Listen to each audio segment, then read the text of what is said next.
So the next step in my Zynq-7000 journey here is to figure out how I can start working with additional GPIO, different inputs and outputs on this board that I have.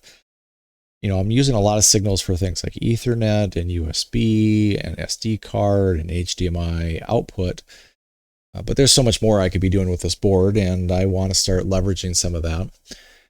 Now, as I get into working with GPIO, in this video, I'm going to start with a really simple example. I have down here a little LED that's connected to a MOSFET. That MOSFET is connected to my Zynq, and I can control that signal to turn on and off this LED. And I want to be able to work with that. And I can do that through Vivado and just get in and work with just the processing system side of the chip, or the programmable logic side of the chip, and work with different GPIO.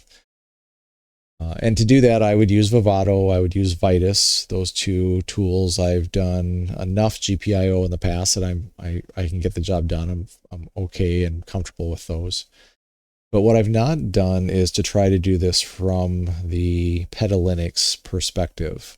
If you've been following my videos, you know that I've been trying to learn PetaLinux, and what I want to be able to ultimately do is write an application that'll run in PetaLinux and access GPIO, so that I can read, write those signals and work with some peripherals, whatever those peripherals might be moving forward. And now, in addition to this LED that I want to do that with, that's a very, very simple example. I have a little header here, and that header will get me to 7 unused signals on my processing system. So I have 7 PS signals, processing system signals I can work with. And then I have a whole bunch of programmable logic, the FPGA side of things, going out to these connectors here. These are like 68-pin connectors, and maybe 2/3 of them are filled with, maybe not even that, but a good chunk of them are filled with signals, and then the rest are grounds. But I have a whole bunch of expansion capability, and I might take a little board like this and solder on the appropriate connector, which isn't there yet, plug it in, and that'll then expose a bunch of those signals through some standard pin headers that I can then jump to a breadboard, and who knows what I'll do with that. We'll see what the future projects bring. But for this video, I want to get in here and work with this LED. And what I'm going to do with this LED, I think, is going to apply pretty similarly to all of the different signals coming through ports. On my computer here, I'm going to pull up this schematic for a second. Here is this little MOSFET that I'm going to work with, and that MOSFET is bringing in, coming into it, I guess, as far as controlling it, this signal here, which is PS_LED. That PS LED is going to run up to my processing system. That's probably hard to see, but it looked like it was right up here. Well, if I look at my schematic for my processor, one of the signals, which is connected to this MIO0, so the processing system MIO0 signal, I've labeled that network as PS LED. That is what's coming over here, coming into this MOSFET to control that LED. So that's what I'm going to work with in this video, is that LED and that signal driving the MOSFET for that LED. Maybe other things I could point out while I'm here is I do have future ideas to try to receive in HDMI signal. And those signals right now I do have set up to connect up to the top, this connector up here. So maybe in the future, I'll try to have a little board that has an HDMI connector to pull in HDMI. But then there's a bunch of other GPIOs here and off to the right that I can work with. And if I look at this expansion page, all of these signals that you see are just additional signals that I have routed to these 2 different 68-pin connectors. Those are signals that I want to be able to work with from an application running within Linux. But maybe let's start with just an LED. And if I come in here and I pull up Vivado, This is the block diagram that I am using, or the block design. This I don't think has changed from previous videos. This is really just to support primarily getting my Zynq processing system running, and then I have HDMI output. That has all been working fine. I'll continue to use that in this video. There is a GPIO or GPIO for that. That has to do with reading in a signal from the monitor. So I do have an input single IO that I can use that helps me understand if there's a monitor connected or not. But I can add more of these AXI GPIO blocks in the future, and you're going to probably see that I will do that. And I can work with those hopefully from code in PetaLinux at some point.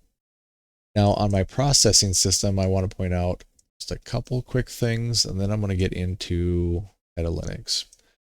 So on my processing system, here's all of these pins up here. So I went to peripheral IO pins, and I can jump back over to my schematic, and I can go to my processor, and I can look at these peripheral IO pins. So IO 0 working its way up to 53.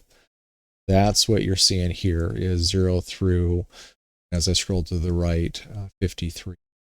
And so I can see I'm using some of those pins for my flash. And if I compare, that's these signals up here. Got some for Ethernet, some for USB, SD card, etc. That's how you see these highlighted. But I have some, like this first one, that just simply says MIO 0. It doesn't show that it's being used for anything. I might see that, well, maybe MIO 9 is being used for Ethernet, PHY reset. Then it says 7, 10 through 13, 48 through whatever. That those aren't, at least as far as the processing system here is concerned, it doesn't know what they're being used for. So I might look at 7 and say, well, what was 7? MIO 7. So that looks like that was a pull up. And then MIO 8 was a pull down, sorry. And then MIO 8 was a pull up. I think those were bootstrapping options to configure the device on boot. But once it's booted, I believe I could reuse those signals if I wanted to, which I'm not gonna though. But then I have these other PSMIO 11, 12, 13. If I come down here, there's 48 through 51.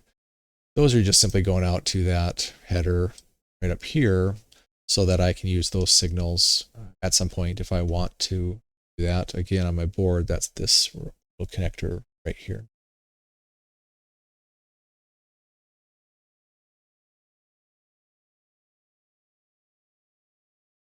Jumping back over here, I'm going to take a look at the MIO configuration. There is IO peripherals, GPIO, and I can look and see this one I'm going to use today, MIO 0. It's in the 3.3 volt is how I have it set up, and it does have a pull-up enabled on it, and it's an in-out type of signal. So I'll pay attention to that. I can either read in values from it, which in this case connecting to a MOSFET wouldn't make any sense, or I can write out values. And if I am going to do an input, it is going to have a pull-up on it internally. So it's got a pull-up enabled on it, which will be important later if I try to use it as an input and I see a behavior because of that, a certain behavior because of that. So that's what I'm going to work with. And I'm going to get all this off the screen.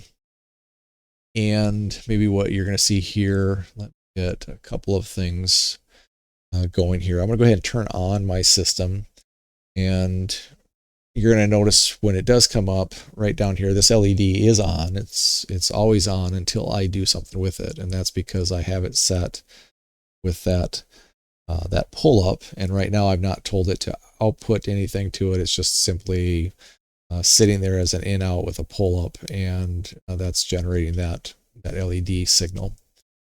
Now, this here is showing the HDMI output coming out of this. So I just have a little capture device. So what you see in this window is the HDMI output. I do have a USB keyboard plugged into my board, and I'll be using that. For example, right now I could log in as PetaLinux, and I'm now into the system. And that's primarily what I'm going to work with in this specific video is this window right here. Maybe I'll slide that over so they both fit okay on the screen. Now, the first way I can work with this LED is by just really simple echo type of commands in Linux. And what I'm going to do is jump into sysclass. If I do a listing there, you'll notice that one of them is GPIO. And what I can do with that is I can, for example, change into GPIO and do a listing. There's an export, an unexport, and then a GPIO chip 512. Now that number 512 will vary depending on system, what you're working with. My specific hardware setup, it's showing up as 512. And essentially that's going to be an identifier. How do I get to my GPIO controller on my Zynq? And the very first signal available in that controller is that MIO0 signal. So if I want to work with my LED, I'm going to have to refer to it as 512. And whatever that next signal was, MIO1, that would be 513, MIO2 would be 514, etc. And then I think at the end of those, it comes to the EMIO signals, and they just keep getting added on to that 512 number to increment your way up. I think in the future, you're going to see I might have other GPIO chips that show up here if I have maybe another GPIO controller to get to some of the programmable logic signals on the FPGA side of things. So we'll see how that plays out when I get to that point. But what I can do with this is if I'm sitting here, I can tell the system that I want to work with one of those GPIO signals. And I could start out something pretty simple and say, well, echo 512 to export. And it's probably going to tell me it doesn't want me doing that because of permissions. And I'm going to cheat for now and just say, well, okay, just treat me like SU. And let's do this again. So echo 512 greater than export. And you don't see anything, but if I do a listing, you now see something new show up. So what I've told it to do is I want to work with signal 512, which again, that is MIO0 in my case. So I want to work with MIO0, and basically I'm saying export that so that I can do something with it. And now it shows up as GPIO 512. Okay, so now that it shows up as GPIO 512, I want to turn it into an input, in case it's not an input. But for now, I'm going to say, well, actually, I want to treat it like an output. Let's do an echo out. Otherwise, I could do echo in if I want an input, but I'm going to say echo out. And then I'm going to go ahead and echo out GPIO 512 direction.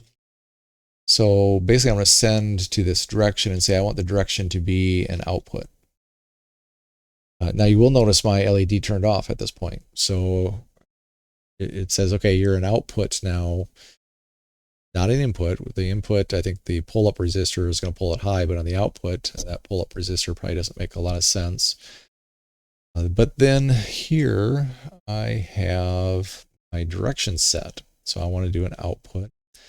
And now I actually want to be able to write values. So I can say, well, echo a 1, which would be turn on an LED, for example, to GPIO 512 value. And you'll just see I just turned that LED back on. Now if I go and say, well, echo out is 0, I just turned it off. So now I can toggle just by echoing a 1 or a 0, I can toggle that LED on or off.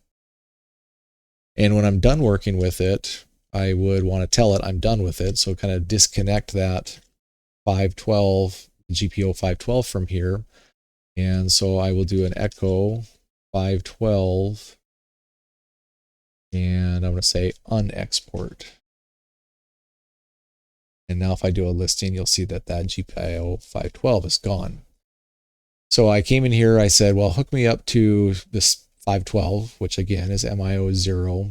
And then I said, treat it as an output and then turn it on, turn it off, turn it on, turn it off.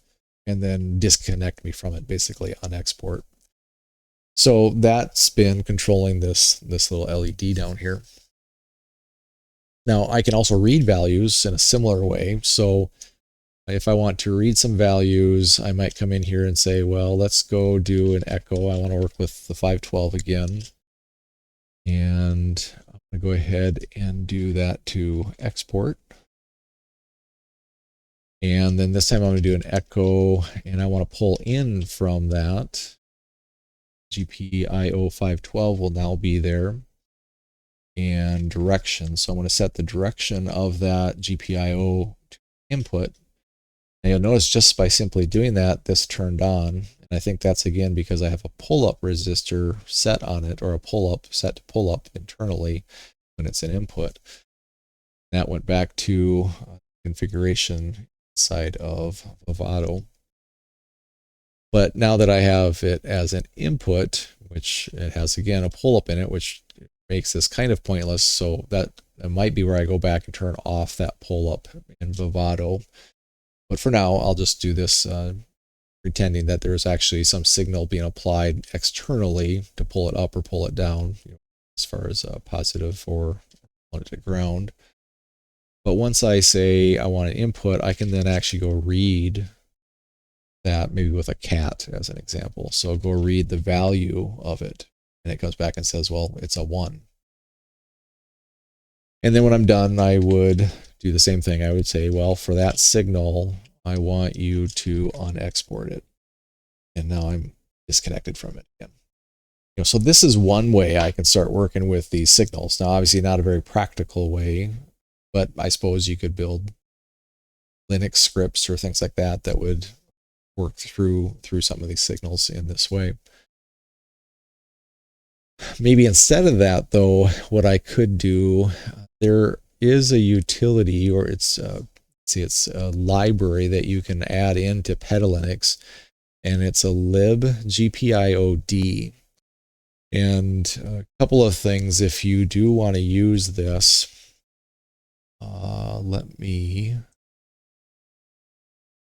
get this for now, get this webcam off the screen.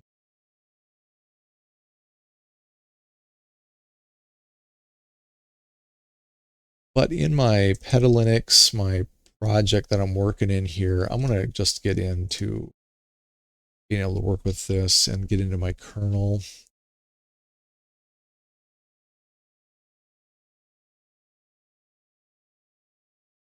Okay, so I'm going to go ahead and do a PetaLinux. I'll do a config of my kernel and give that a minute. I just forget to change into my project folder. And actually I didn't even want the kernel. I'm going to have to go into the rootfs. So I'll let this come up and get back out of it and go into rootfs. I think I do this every time. But there are a couple of things that I can add in for this library, this lib gpiod that I want to be able to use. But I also have to go in, and there is a file, and I'll just show you where that file is. So within my project, there is a folder. I'm going to go into project spec, and then I'm going to go into meta user, go into conf. And then there is this file right here, PetaLinux bsp.conf. And I had to add in this line in addition. So it's an image install append, and it's really this lib gpiod-tools. And with that, along with having put a couple of things into my rootfs, which I'm going to go now back into that, I'll show you those.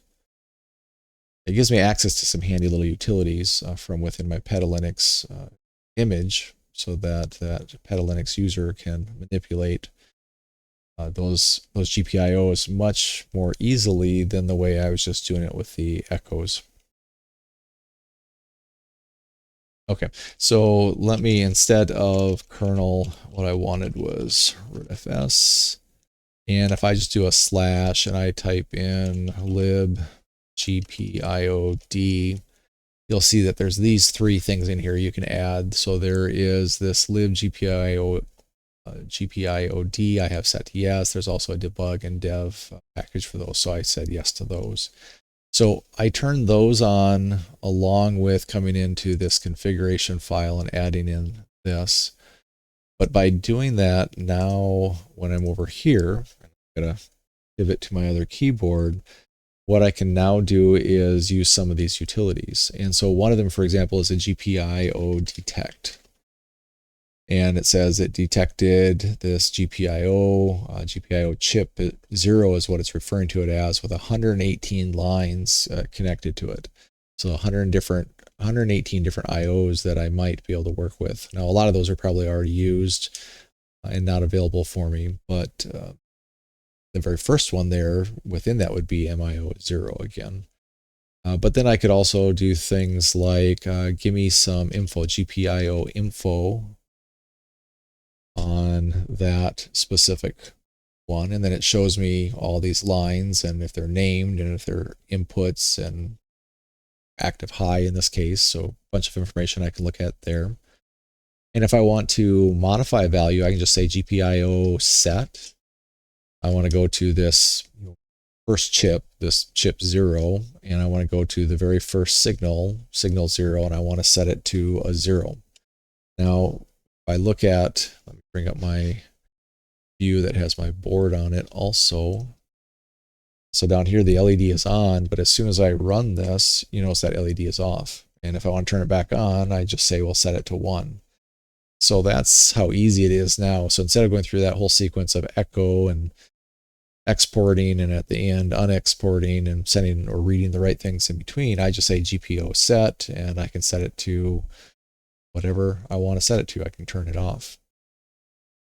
GPIO get is also an option, so I can say read me the value, and again there, if I do a get 00, it comes back and reads it as a 1. It was off, but it had to change it to input. When it changed it to input, the pull up, I think, was taking it up to the 1, and it reads it as a 1. But I can now turn around and set it and turn it back off.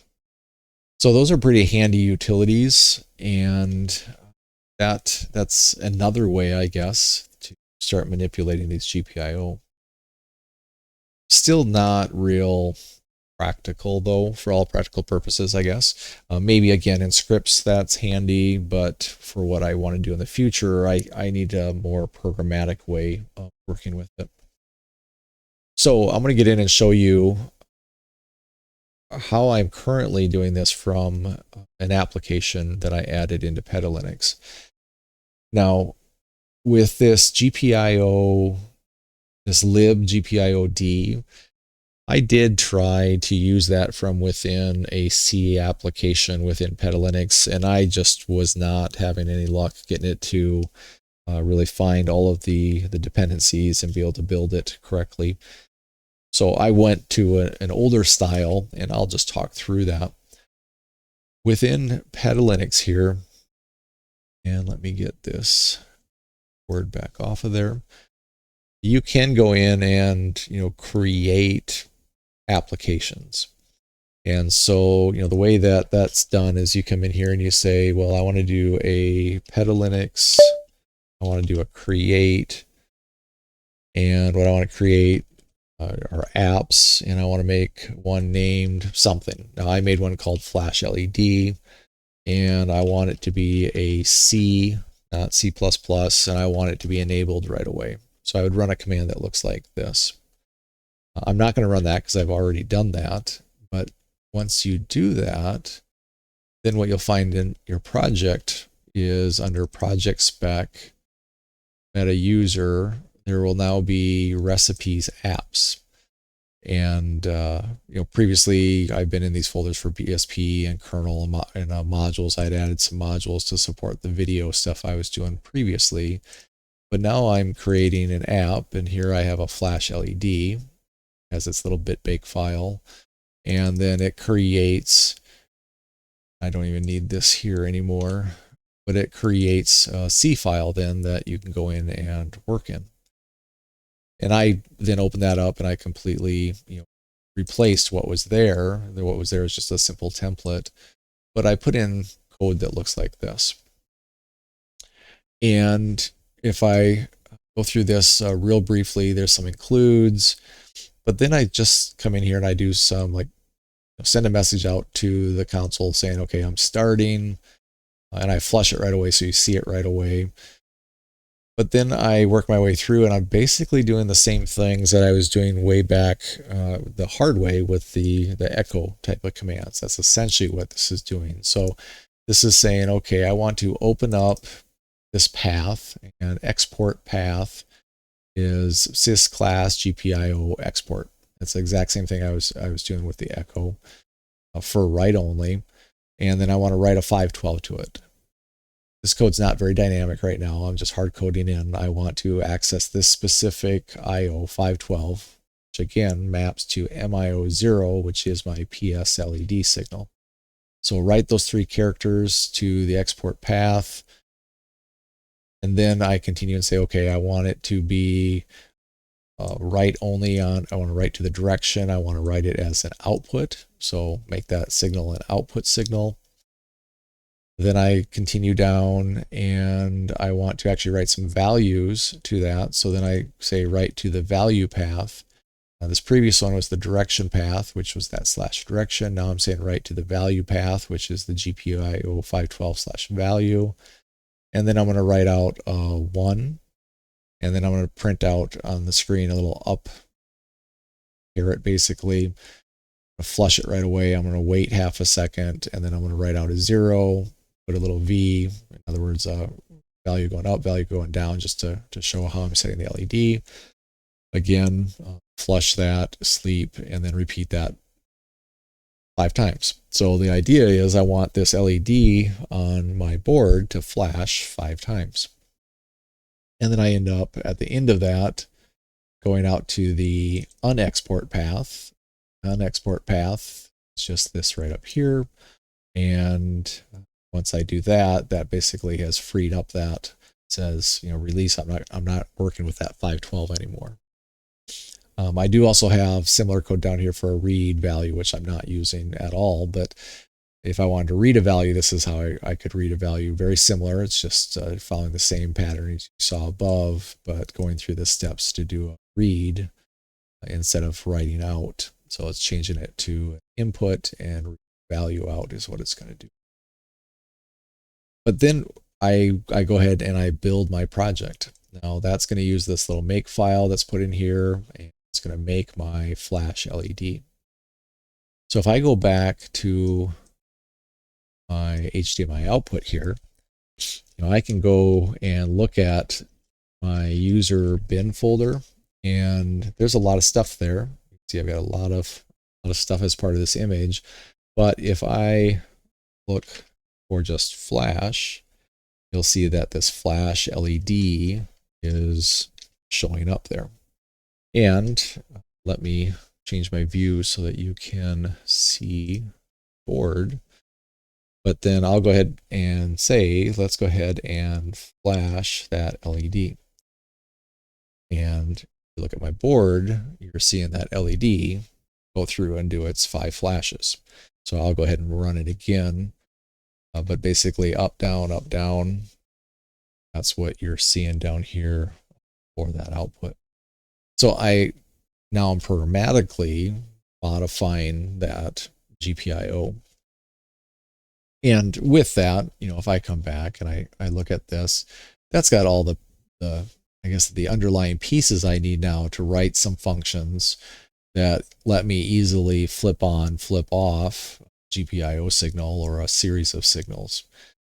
But this is just a very, very basic way to let me programmatically start working with it.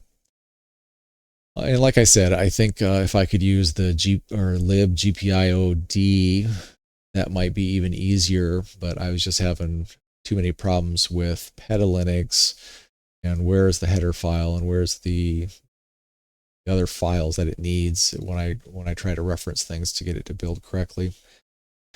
There's probably better ways than what I have, but this is what I have so far. But it's giving me this ability so that from my other keyboard, I can do things like this and get that result on my board. So far then I've done it through just plain old Linux console, doing things like an echo. That's the really manual way to do it. This library for GPIOD, the tools specifically are quite handy if you just want to manually tinker with different GPIO values, either reading or writing. And then getting into having something as an app like this would also be pretty handy. And I was able to just simply create an app down here with that, go into the file it created, update it with whatever I want it to do at this point. And then when I build my project, that gets built and included over here as part of the user bin. So I have that program to now use. So I think that's going to get me started. And that's probably where I'm going to wrap up this video. It looks like I'm about half an hour in. But I figured that was a good start so that I can come in here, I can do this, I can see it accessing and modify the value for that signal controlling the MOSFET for the LED. So then from there, probably my next step is maybe to try to use that LED for something more functional than just a simple up down 5 times type of thing, but maybe to show status of the board. Maybe there's things during the boot or startup process I could use that LED to indicate if there's any issues. Of course, if there's a lack of video output, maybe that LED would be handy to show that there's an error of some type. And then of course getting into these 68-pin connectors, the expansion there, and trying to do something with some other type of peripherals moving forward is going to be a later step that I will take on.